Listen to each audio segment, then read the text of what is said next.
Pak, Assalamualaikum. Maaf saya tadi belum di absen ya Pak. Siapa namanya? Ahmad Resdin Ali. Ahmad? Udah. Oke, makasih ya Pak. Bismillahirrahmanirrahim. Kita memulai pelajaran ini. Bisa dilihat di layarnya. Saya sudah membuat materi tentang bab yang selanjutnya yaitu menganalisis unsur-unsur yang ada di dalam hadis.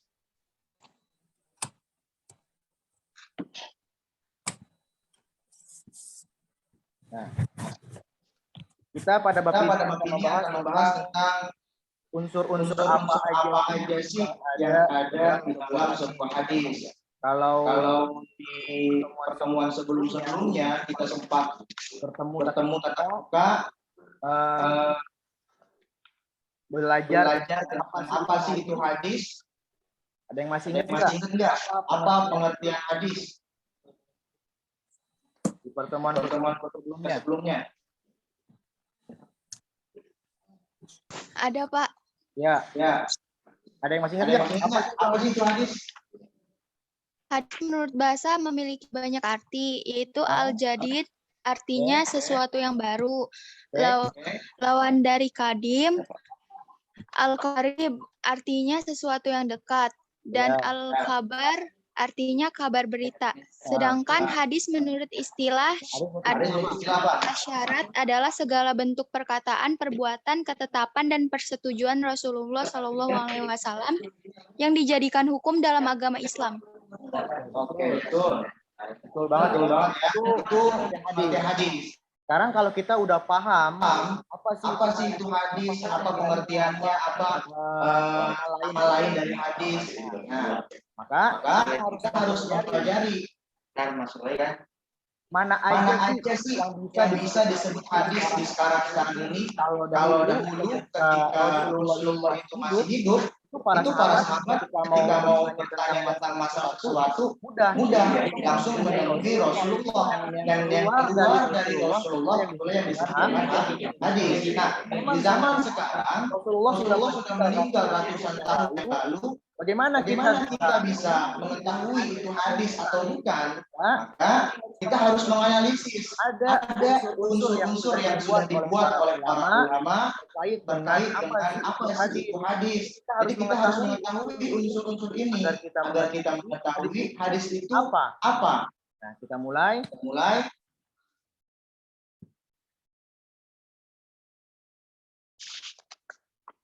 Unsur-unsur yang harus ada di dalam sebuah hadis itu ada 3. Pertama adalah sanad, yang kedua adalah matan, yang ketiga adalah perawi.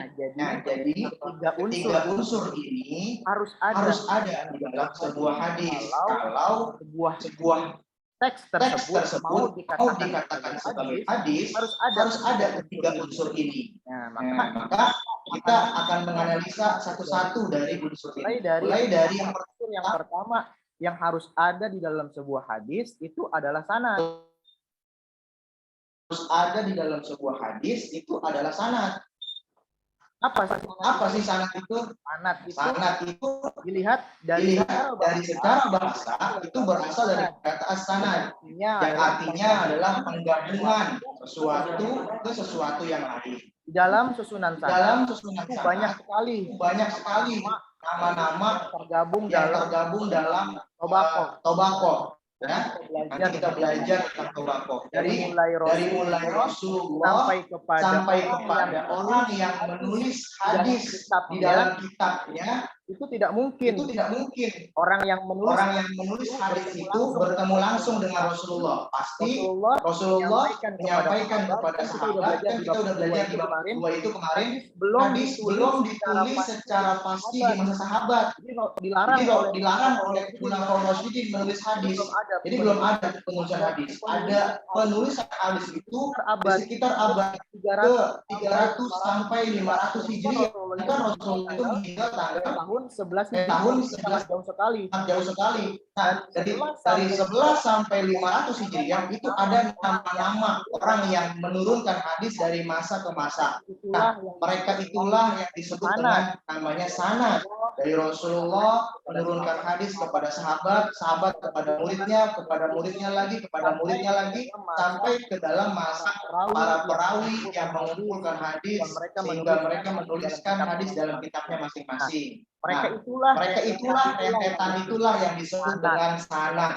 Secara istilah jalan itu artinya jalan yang menghubungkan isi hadis dari Rasulullah sampai kepada orang yang menuliskan hadis-hadis dalam kitabnya. Ya, rangkaian orang yang menyampaikan materi hadis tersebut sejak yang disebut pertama sampai ke Rasulullah. Nah, inilah rentetan orang-orang yang memiliki peran penting dalam hadis, dan mereka itulah dari rantai Rasulullah sampai ke penulis hadis disebut namanya sanad. Unsur yang pertama dalam sebuah hadis harus ada sanad.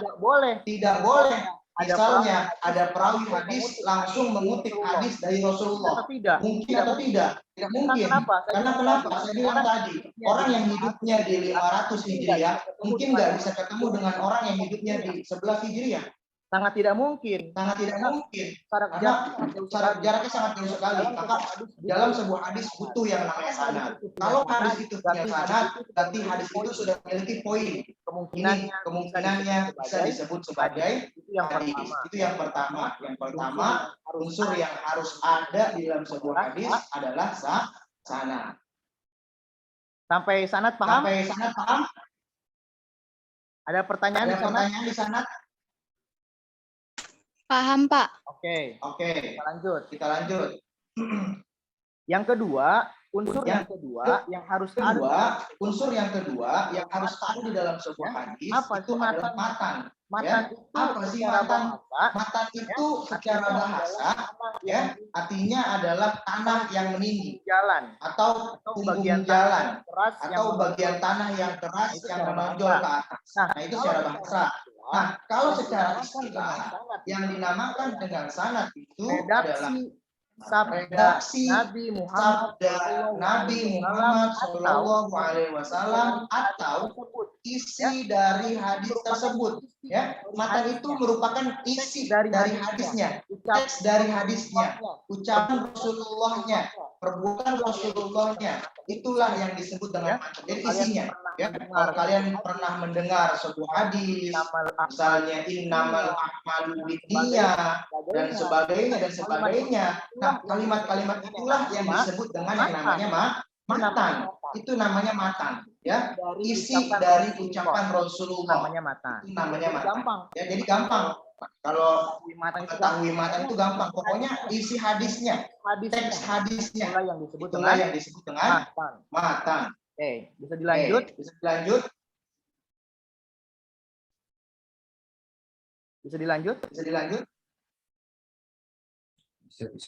Bisa, Pak. Oke. Kita masuk ke unsur hadis ketiga. Yang tadi saya sudah bilang, unsur hadis yang ketiga adalah rawi.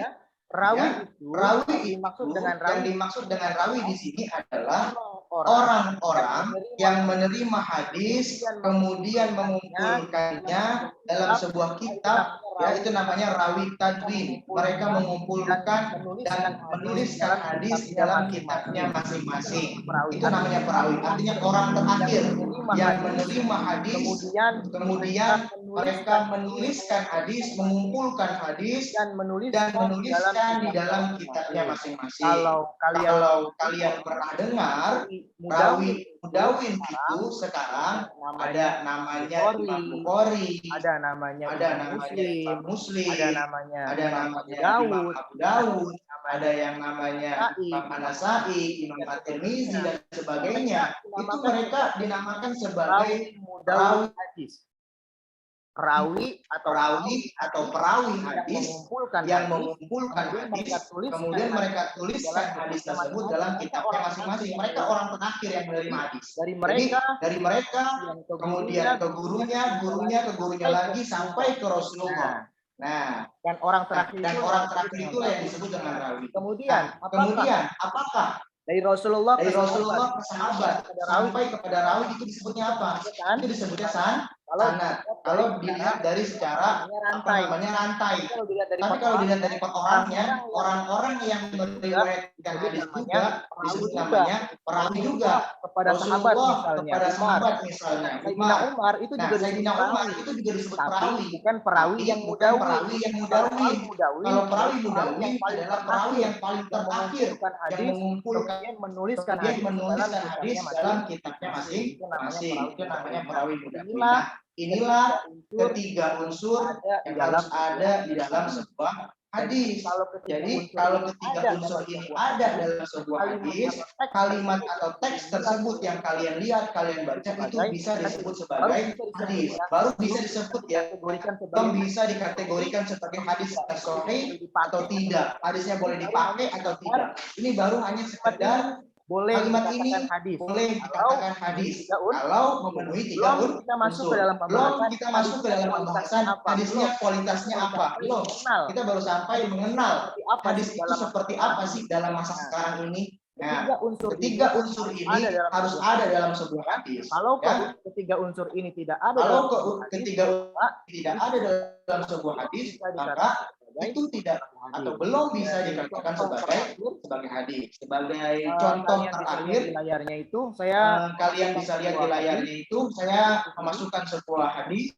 Nah, lihat di sini ada sana Sa'id bin Jubair qala sampai Rasulullah Shallallahu Alaihi Wasallam. Saya kasih garis merah. Garis merah inilah dengan yang disebut dengan sanad. Nama perawi hadis dari mulai Rasulullah, kemudian Rasulullah meriwayatkan hadis tersebut kepada Ibnu Umar, kemudian tersebut kepada Ibnu Umar, kemudian Ibnu Umar meriwayatkan kepada Abdullah bin Umar, kemudian Abdullah bin Umar meriwayatkan kepada Hamzah meriwayatkan kepada Ibnu Syihab, kepada Uqail, kepada Lair, kepada Sa'id bin Jubair. Nah, kemudian dari sinilah sampai Rasulullah, itulah yang disebut dengan yang namanya sanad. Ini sanad namanya. Dari mulai ada sanad sampai qala sallallahu alaihi wasallam qala. Nah, biasanya ada titik dua. Ini qala. Berhenti di sini, itu namanya sanad. Selanjutnya, setelah kalimat baina imun utitu biqadahi labanin. Nah, kalimat yang saya kasih garis biru ini adalah teksnya. Yang tadi saya bilang hadis adalah matan.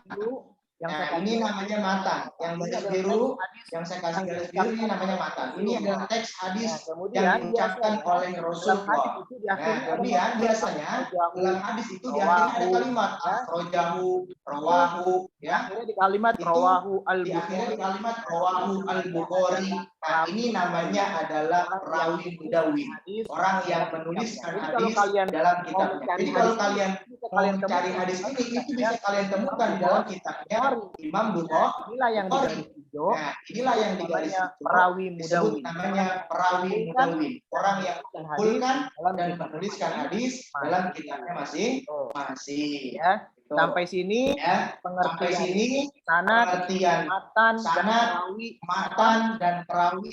Paham? Paham, Pak. Paham, Ada Pak. yang mau bertanya nggak? Paham, Pak. Oke. Pak Fitra, sebelumnya Assalamualaikum, permisi Pak. Ya, Maaf. boleh, silakan. Silakan. Sebelumnya saya kan tadi telat absen karena gara-gara masalah koneksi, Pak. Iya. Siapa namanya?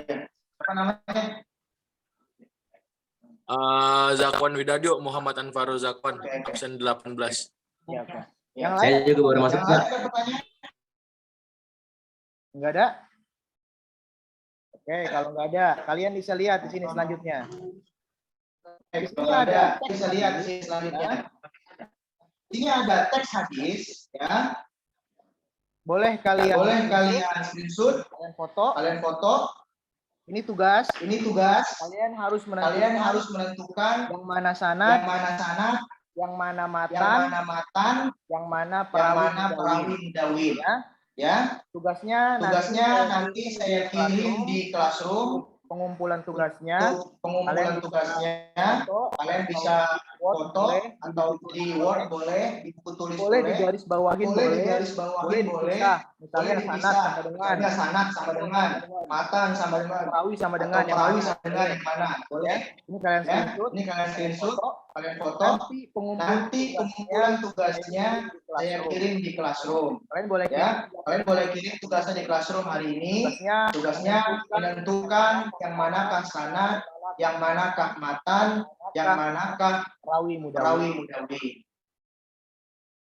Sudah di screenshot? Sudah di screenshot? Sudah, Pak. Oke. Kalau sudah, karena waktu kita sudah habis.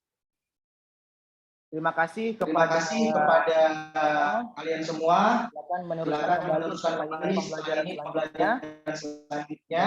Mudah-mudahan ilmu yang kita pelajari ini bisa bermanfaat. Kurang lebihnya saya mohon maaf. Allahumma fiqh ila aqwamit thoriq.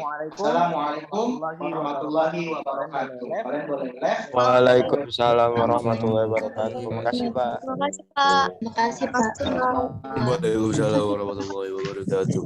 Terima kasih, Pak. Terima kasih, Pak.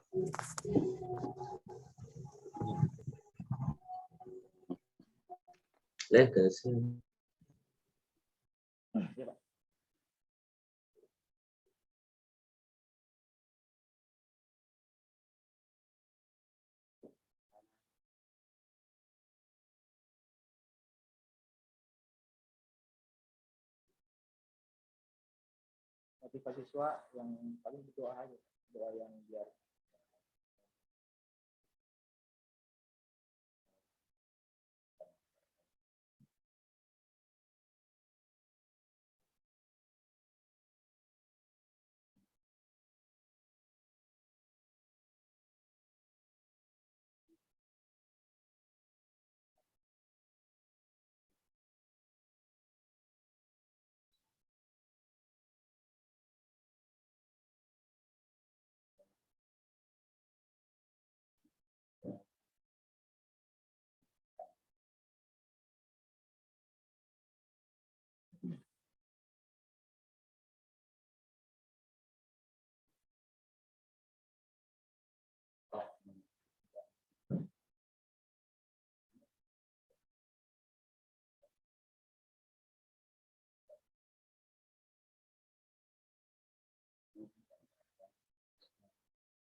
Kurikulum keseluruhan, keseluruhan pembelajaran. Kalau KTP dan silabus masih dalam kurikulum. Silabus terpisah. Kalau sudah menyangkut semuanya itu masih dalam kurikulum. Kalau saya bicara tentang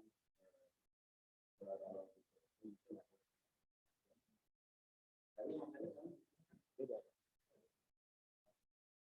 Bedanya kalau KD itu seperti sudah merutus atau sudah menyempit pembahasannya ke dalam materi. Kalau KI itu inti-inti yang secara umum, tema secara umum yang harus disampaikan, misalnya harus memahami secara penuh gitu. Jadi enggak materi khusus. Kalau dijelaskan di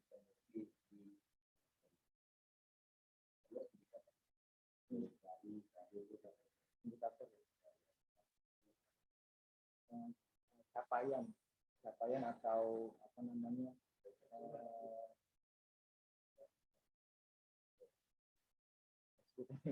kalau gitu kan ya yang bisa dilihat kalau materi ini sudah terpenuhi.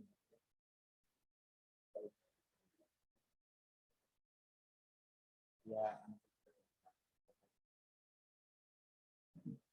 jadi kalau saya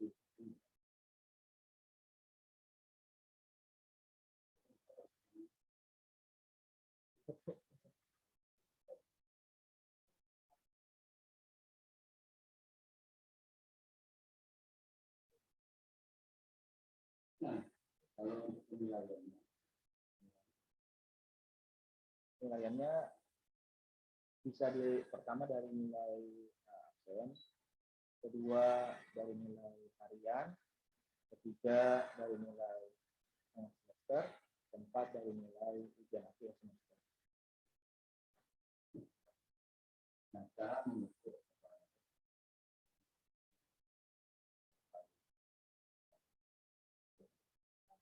kalau evaluasi sikap seperti kalau di kelas itu kan kita bisa melihat dari keaktifan dia berada di dalam kelas atau keaktifan dia bagaimana bisa menerima materi yang sudah diajarkan. Kemudian kalau secara daring seperti ini bisa dilihat dari sikapnya, kehadiran dari tepat waktunya, ya ketika tepat waktunya ketika izin dimulai, terus langsung menampilkan kamera, langsung memakai pakaian yang tidak ditentukan, tidak pakai pakaian tidur. Kalau motoriknya itu dari cara dia merespon dari pertanyaan-pertanyaan yang diberikan oleh